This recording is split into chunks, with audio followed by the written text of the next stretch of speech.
I spot the cream envelope instantly, its gold embossing catching the morning light as it peeks out from the stack of bills and flyers in my mailbox. My heart skips. This isn't Madeline's wedding invitation. Autumn leaves crunch under my feet as I hurry back up the walkway to my apartment, clutching the envelope against my chest. The paper feels expensive between my fingers, thick and textured. I settle at my kitchen counter and slide my finger under the seal, careful not to tear it. Inside, I find a collection of cards: the formal invitation, a response card, and a detailed itinerary. My name is printed in elegant calligraphy, Miss Renee Jenkins. I smile, running my finger over the letters before turning to the weekend schedule. The smile freezes on my face. I flip through the cards again, slower this time. There must be a mistake. But there isn't. I'm listed as a regular guest.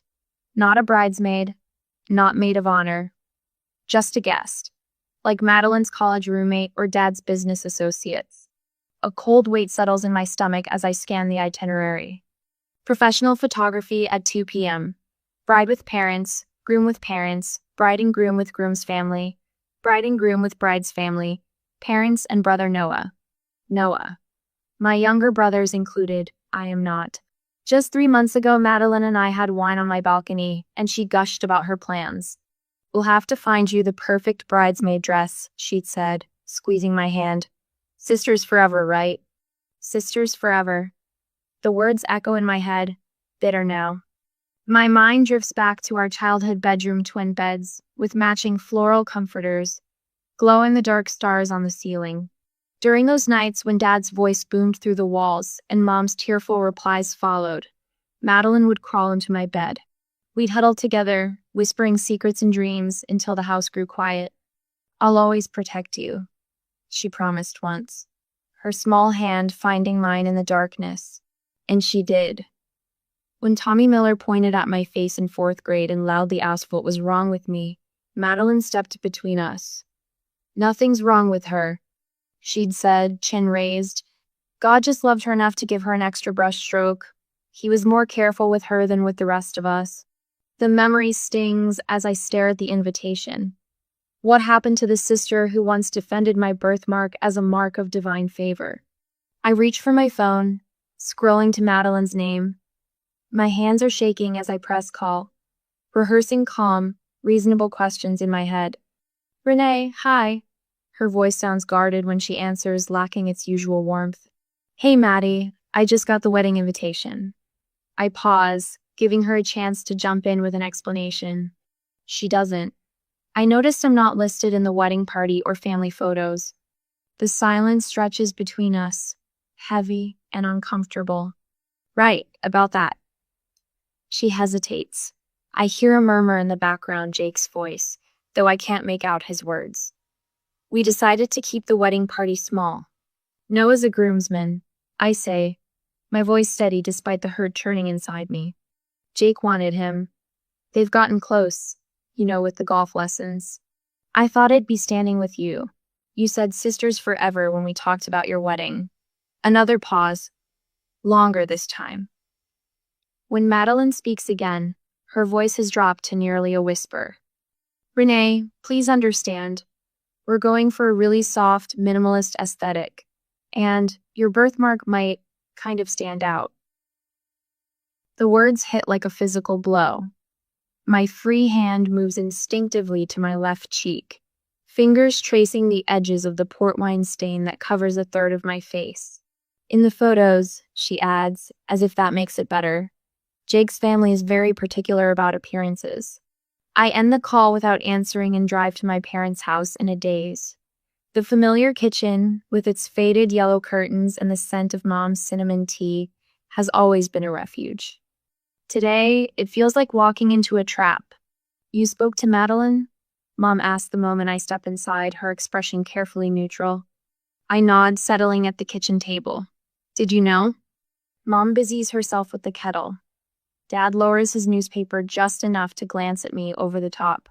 You know how important appearances are to the Thompsons, he says with a dismissive wave of his hand. Jake's father is on the hospital board with half the town's elite. So you agree with her? The betrayal cuts deeper now, expanding beyond Madeline. Mom sets a mug of tea in front of me, not meeting my eyes.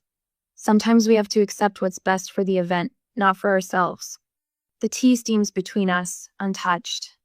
I stare at my mother, this woman who taught me to stand tall, who once told me my birthmark was a beauty marno, suggesting I should accept being erased from my own sister's wedding photos. I leave without drinking the tea, without another word. In my car, parked at the end of their driveway where they can't see me from the house, I finally let the tears come. They slide hot down my cheeks, both cheeks, the marked and unmarked skin equally wet with grief. What would you do if your most trusted family member asked you to hide a part of yourself for their perfect day? The question echoes in my mind as I drive away, already knowing my answer will change everything about this family forever. The Pinterest notification pops up on my phone. Madeline Jenkins has added you to Dream Wedding. I shouldn't look, but curiosity pulls me in like a tide. I freeze at a board titled Flawless Family Photos, filled with portraits of perfectly matched families in cream and blush tones. Every face unblemished, every smile symmetrical. Not a single visible difference among them. My phone buzzes with a text from Emma, one of Madeline's bridesmaids. Just finished another makeup trial. Your sister is obsessed with everything looking perfect. The makeup artist said she's been asked about coverage options for imperfections 3 times now. You okay? I set the phone down, fingers suddenly numb. Coverage options. The words echo as I walk to the bathroom and stand before the mirror, examining the port wine stain that covers my left cheek. In certain light, it almost glows a rich burgundy against my olive skin. The memory surfaces unbidden. Madeline at 12, me at 9, walking home from school. Tommy Miller pointing at my face, sneering, "What's wrong with her?" And Madeline, small but fierce, stepping between us. Nothing's wrong with her. God just loved her enough to give her an extra brush stroke. He was more careful with her than with the rest of us. My phone rings, interrupting the memory. It's Mom. I let it go to voicemail but listen when the notification appears. Linda, I don't know what to do. Mom's voice, not intended for me. She must have accidentally called while talking to Aunt Linda. We've always tried to work around Renee's situation. School photos, family portraits. But a wedding is different. Jake's family is very prominent, and Madeline deserves her perfect day without complications. I hang up, handshaking. Complications? Is that what I am to them? My email pings. The wedding photographer's name appears in my inbox. Dear Miss Jenkins, your sister provided your contact information regarding the upcoming celebration. She mentioned you might require special accommodation for the family photos. I'd like to discuss lighting and positioning options that would help minimize any areas of concern. I deleted without finishing. Accommodation. Minimize. Concern. The sanitized language of shame. Looking back in the mirror, I really look. My birthmark isn't just part of my face, it's mapped the geography of my life. It's determined where I stand in rooms, how I turn my head in conversations, which side faces the camera. Your birthmark is like a brushstroke from God, it makes you unique, Madeline once said, defending me. Now she suggests heavy makeup coverage options through surrogates and excludes me from her wedding party. I touch my face, tracing the birthmark's outline with my fingertips. This is me, I whisper to my reflection. All of me. My phone rings again. Aunt Linda this time, not a misdial. I heard what happened, she says without preamble. It's not right, Renee. Her words land like a balm on raw skin. Finally, someone in my family seeing the injury for what it is. After we hang up, Emma arrives with wine and fierce loyalty. Your sister is being horrible, she announces, pouring generous glasses. And your parents are enabling it. Later that night, Marcus from work calls, having heard fragments of the story. My family didn't come to my wedding because my husband is black, he tells me. Sometimes the family you're born into isn't the family that deserves you. His words stay with me as I search my closet the next morning, looking for an old photo album. I find it under a stack of winter sweaters, sir, childhood, captured in fading Polaroids. There it is on page 12. Madeline and me in plastic tiaras, draped in Mom's old scarves as royal robes. I'm 7, my birthmark vivid against my smiling face. Madeline is 10, her arm thrown protectively around my shoulders. Both of us beaming without reservation. I carefully remove the photo and find a silver frame in my desk drawer. It fits perfectly. Then I sit with a notepad, drafting and redrafting a message to accompany it. 2 hours and a dozen attempts later, I have the words, "Thank you for helping me realize not everyone who calls you family actually sees you as part of the picture." I wrap the framed photo carefully, slide it into a small box with my note, and add the response card marked, "Will not attend," where it asks for my RSVP. My hand shakes as I seal the envelope, but my resolve doesn't waver.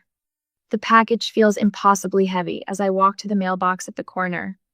I stand there a moment, my hand resting on the blue metal lip. Dropping this in means no reconciliation, no last-minute change of heart. I release the package into the darkness of the mailbox. The metal door clangs shut with surprising finality. Walking home, I expect regret to follow me like a shadow. Instead, I feel something else entirely, something that takes several blocks to identify. Relief. For the first time in 30 years, I've stopped accommodating the discomfort my face causes others. I stopped making myself smaller, less visible, less present. The autumn wind brushes against both cheeks, the marked and unmarked skin equally caressed by the evening air. I turn my face fully into the breeze, hiding nothing. The church bells chime across town as I sit cross-legged on my living room floor, my laptop open to a mindfulness meditation video. Right now, Madeline is walking down the aisle in her custom Vera Wang dress, arm-linked with Dad's. My phone buzzes again, the 5th time in 30 minutes.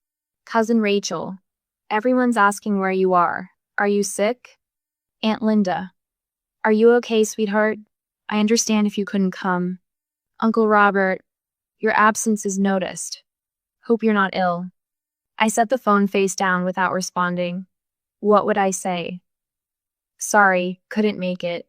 My face doesn't match the wedding aesthetic." Instead of dwelling on what's happening across town, I follow my carefully planned day. The lavender-scented bath soothes muscles I didn't realize were tense. The face mask, ironically, one that promises flawless skin, makes me smile as I apply it evenly across both cheeks. What surprises me most is the peace settling over me like a soft blanket.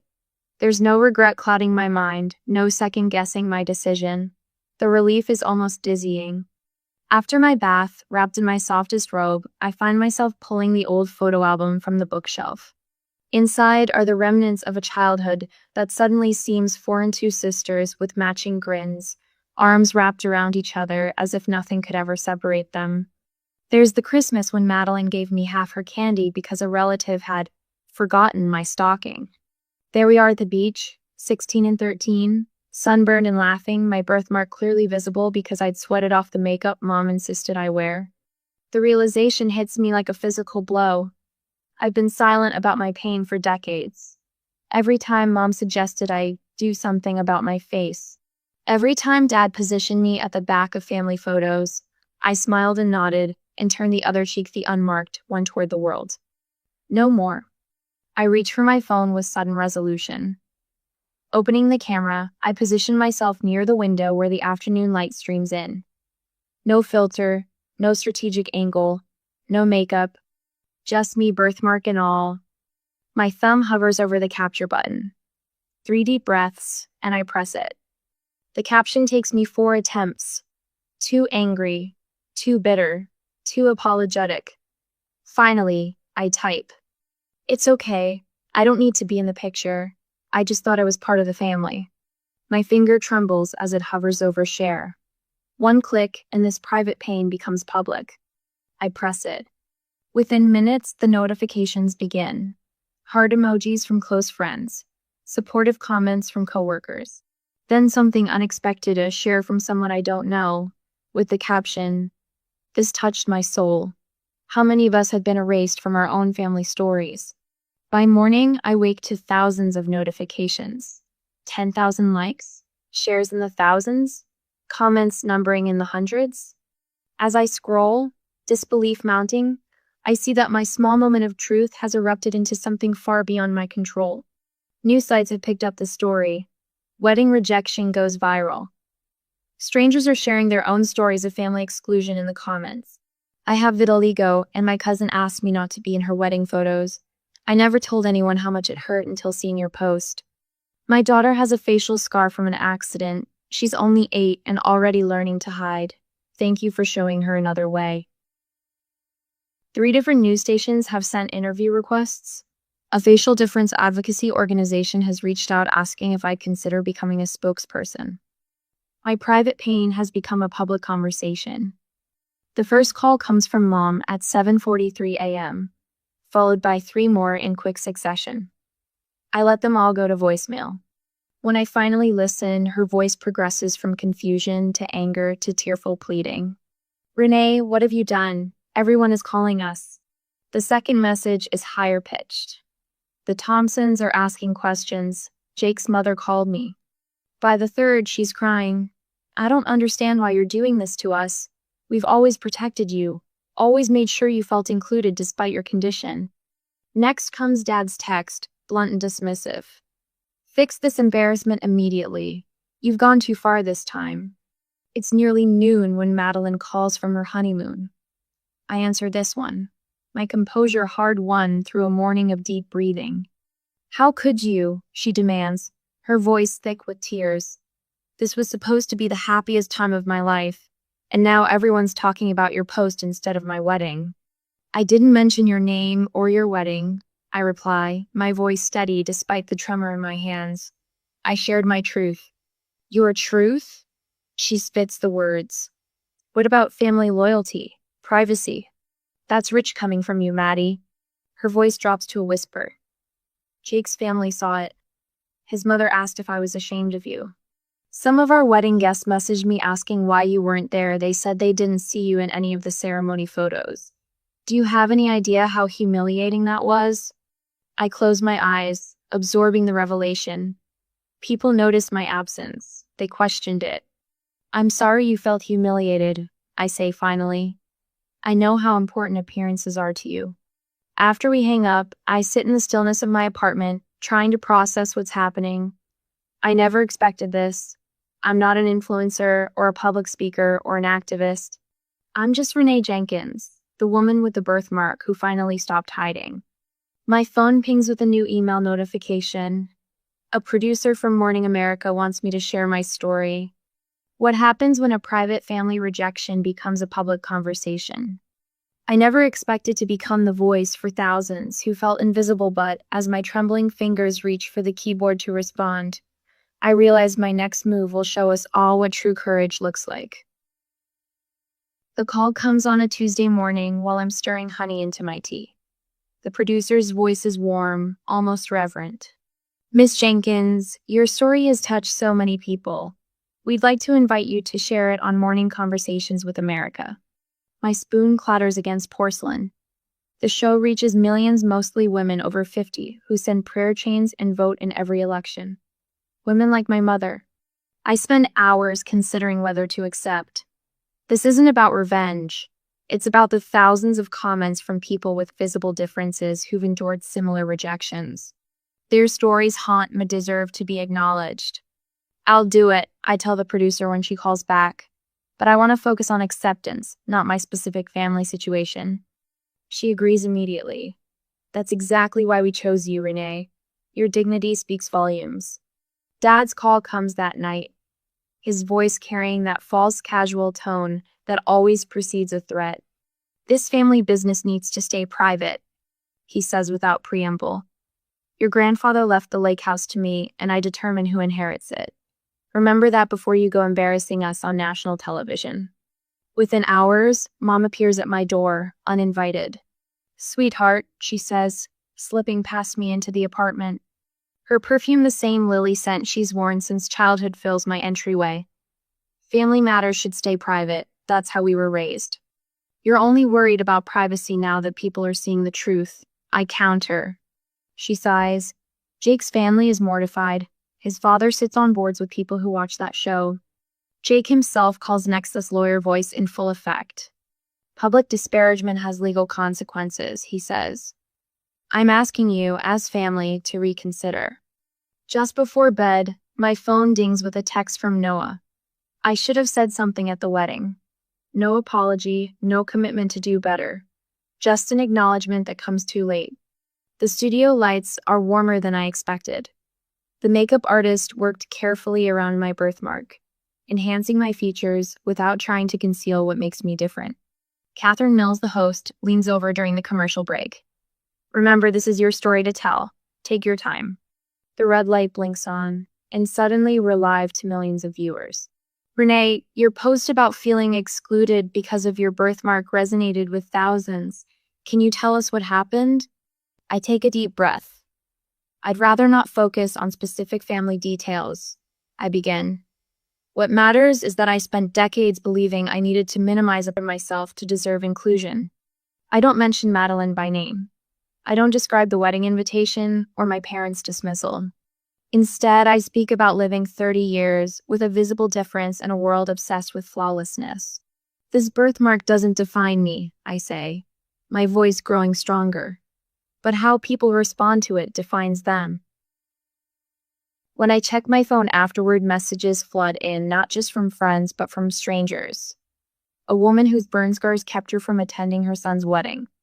A teenager with alopecia whose yearbook photo was airbrushed without permission.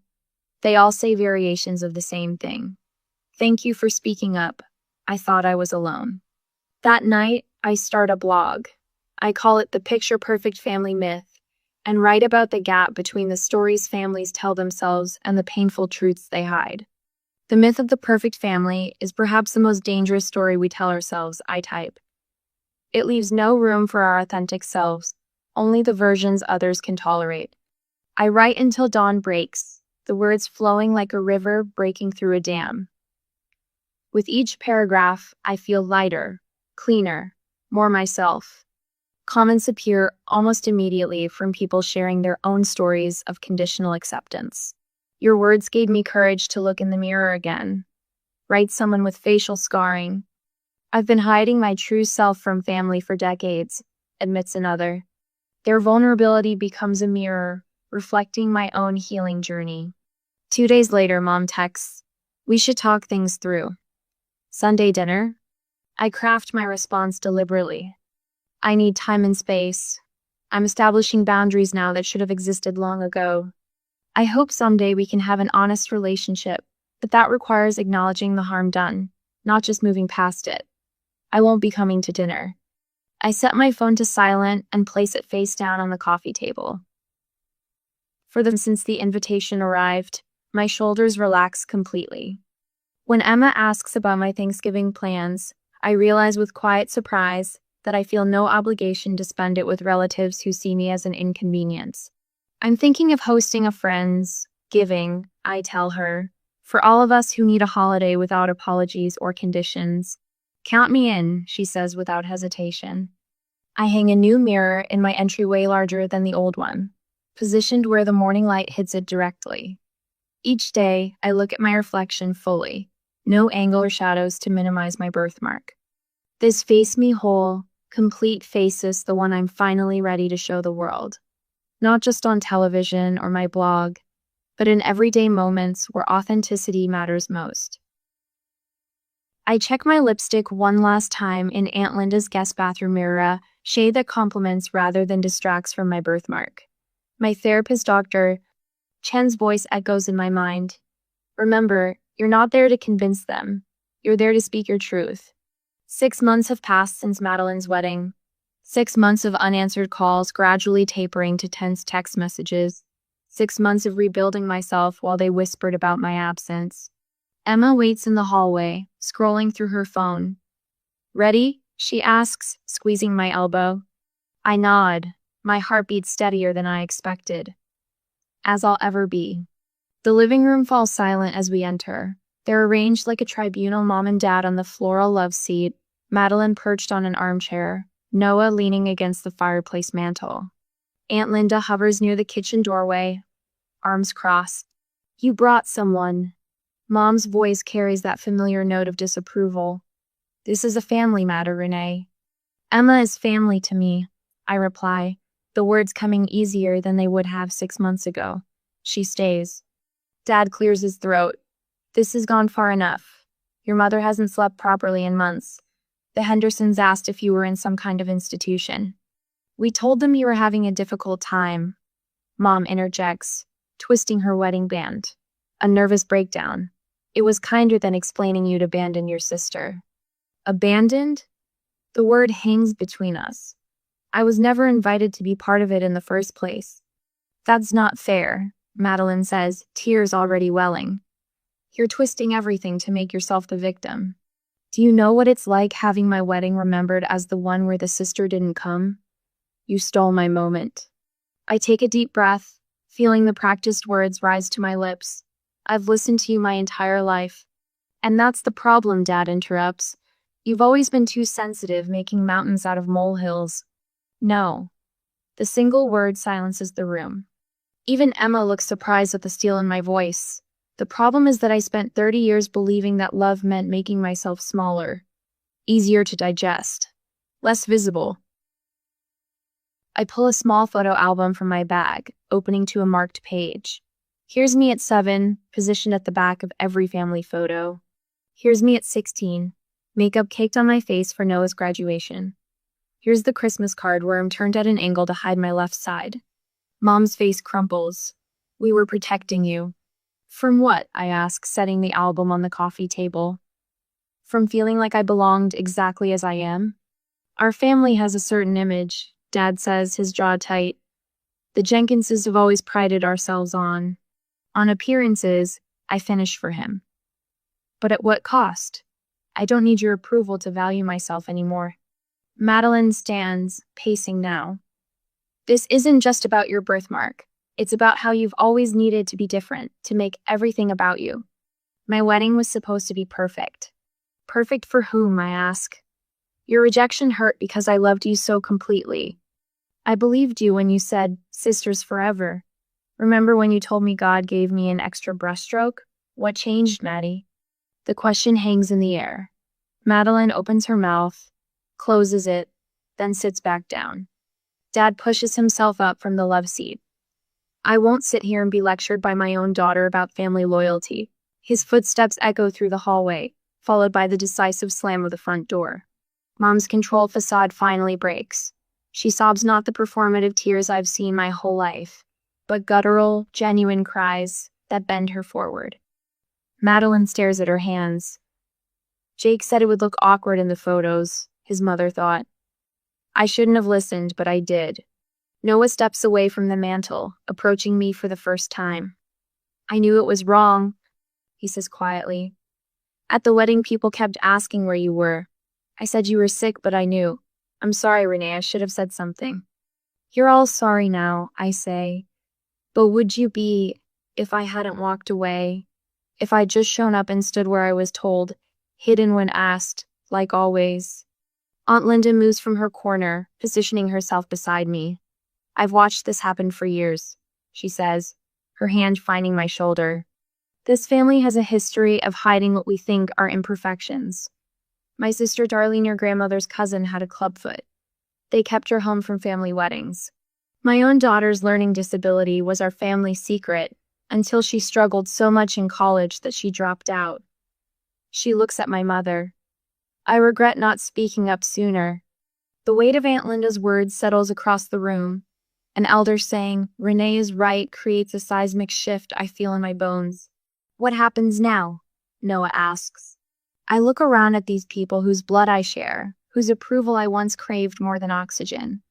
That depends, I say, on whether any of you are ready to see all of me, not just the parts that fit your perfect picture. I stand before 20 women at the community center, my hands steady as I gesture to the projected image behind me, a photo of my face, birthmark fully visible, smile genuine. The moment I stopped hiding, I tell them, was the moment I started living. They nod. These women with their own visible differences, scars, birthmarks, skin conditions. 2 years after Madeline's wedding, I found my purpose in these workshops. My collection of essays, marked, Finding Beauty in What Makes Us Different, sits on a small table by the door. The journey from rejected sister to published author still feels surreal some days. After the workshop, I walk home through autumn leaves that mirror those from the day I received Madeline's invitation. But today their crunch beneath my boots sounds like applause, not judgment. My apartment different now, filled with photographs I've taken of people with visible differences. Their faces radiating joy welcomes me with the scent of the cinnamon candle Emma gave me for my birthday last week. The celebration still warms me. Friends gathered around my dining table, raising glasses to my 32nd year, seeing meal of me without flinching. Dr. Levine says I've made remarkable progress. Family wounds are the deepest, she told me in yesterday's session. Healing from them is a lifelong practice. I settle on my couch and open my laptop to an email from Noah. Unlike Madeline and Dad, my brother has fought his way back into my life with persistent honesty. His messages come weekly now, tentative, but determined bridges across the family divide. I told Dad about your book award yesterday. He didn't say much, but he kept the newspaper clipping. Maybe that's something. I sigh. It's not an apology, but it's more than I expected. Aunt Linda calls to check on me almost daily, her fierce love a bedrock I never knew I needed until my family's foundation crumbled. Mom's letters arrive monthly, written in her perfect penmanship on cream stationery. They rarely mention my birthmark directly, but last week's note included a hesitant question. Would you send me a link to that interview you did about children with birthmarks? It's not understanding. Not yet. But it's reaching. The cream envelope on my coffee table catches my eye, another wedding invitation. But nothing like Madeline's. It's from my college roommate Sophia, with a handwritten note tucked inside. You'll be photographed exactly as you are, beautifully you. 5th bridesmaid from the left, please and thank you. I've already checked will attend without hesitation. The contrast isn't lost on me how different it feels to be wanted exactly as I am. Last night, after dinner with Marcus, he kissed me for the first time. His fingers traced the edge of my birthmark with a reverence that made my breath catch. I've wanted to do that since we met, he whispered. The possibility of being loved completely unfolds before me like a map to a country I never thought I'd visit. I placed Sophia's invitation next to a photograph taken at Emma's sister's wedding last month. There I am, standing in the bridal party, birthmark visible, smile radiant. You're perfect just as you are, the photographer had said, not as a reassurance but as a simple fact. The peace I felt in that moment returns now as I touch the photograph. I don't need to be airbrushed into perfection. I don't need to be tolerated or accommodated. You're perfect just as you are, the photographer had said, the words floating around me as the camera clicked. Not a reassurance or empty platitude, simple, undeniable fact. My phone buzzes with a notification. Another registration for next month's workshop. The community I've built extends beyond this City Now an online forum where people share their stories of visible differences, celebrating rather than hiding. Last week, a mother in Australia messaged me about how my essays helped her daughter embrace her facial scar. I smile at the thought. 2 years ago, I could barely meet my own eyes in the mirror. Now I stand before crowds, lead discussions, challenge perceptions. The confidence fills into every corner of my life. The promotion at work, the TED Talk invitation, the morning runs through the park with my head held high. I just need to be me that was always waiting beneath the shame others placed upon me, the me that emerged when I finally chose myself. What does true acceptance mean to you? Is it found in blood family, chosen connections, or within yourself? I discovered it begins with self-love, with standing firmly in your own skin marked or noted, recognizing your inherent worthiness of being seen.